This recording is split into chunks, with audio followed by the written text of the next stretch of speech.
What is corny, really? Is cheesiness really even a thing? Or is it just what people call something when it's not dark and gloomy enough for their taste? Welcome to The Red Show, where I talk about art and culture and creativity and pretend to be an expert. What do you think of when you think of something that's corny? What does the Cobb say every time he hears a corny joke? Shucks, I should have covered my ear.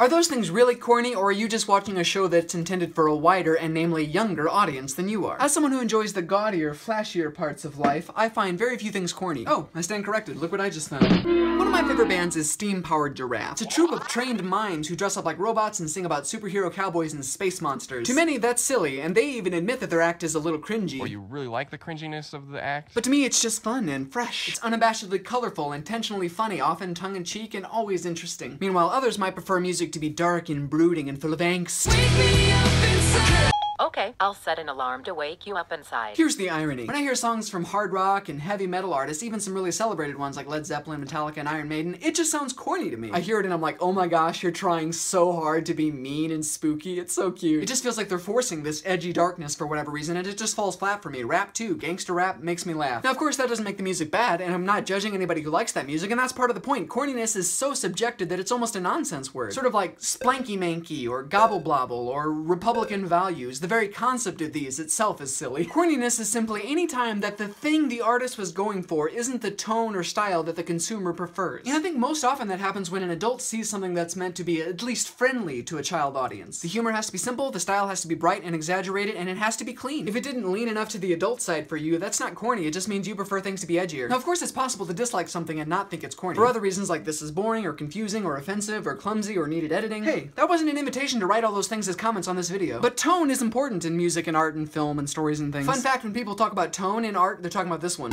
It's like this. Artists put out a certain color flower, and only certain bees are interested in pollinating it. Some flowers attract more, but there's always a target bee for even the brightest, silliest looking flower. And to some, those black roses with thorns are the ones that look silly. Fun fact, nectar from a silly flower makes funny honey. I hate it. Are these jokes too corny for you? Without jokes, this would be nothing but a humorless husk of a video. The very kernel of the video would be gone. Ethanol. But I have another hypothesis for what corny is. Corniness is simply what comes about when something is bad but isn't self-aware. Like, take any potential criticism for a movie or song. If it seems the artist isn't aware that they're bad at those things, that makes it corny. You're tearing me apart, Lisa! I think this ties into the culture on the internet today that is obsessed with calling things cringe-worthy. For some reason, cyberspace is now littered with a bunch of 12-year-olds who saw some cringe compilations and are now trigger-happy to go around to some honest pieces of art, whether self-aware or not, and type cringe in the comments as if that grants them some sort of analytical power. Sometimes those comments are right, but I think this whole cringe-worthy thing is really starting to slap negative labels on gallons and gallons of good content simply because a loud percentage of the population didn't like it. This sounds like I'm complaining that I've got a bunch of those cringe comments. I haven't yet, but I probably should. I'll be the first to tell you, I make some corny content, especially music. My last album was about robots in love. But I'm fully aware of what it is. I like going over the top, because I feel like the world needs more unashamed, brazen splashes of color and uninhibited fun. Now, this doesn't change the fact that many people will always prefer the darker, more serious stuff, and that's fine. I just wish more of the world was aware of the whole vibrant spectrum that's out there. Now, you might be thinking, this video is just some dude whining that the majority of people don't like the stuff that he likes, and I'm here to tell you that yeah, that's pretty much exactly what this is. What do you think? Is corniness purely a lack of self-awareness? Or is what you think is corny simply a subjective response to a piece of art that wasn't intended for you? Thanks for watching. Leave a comment, like, share, subscribe, and remember, if you make a corny joke, then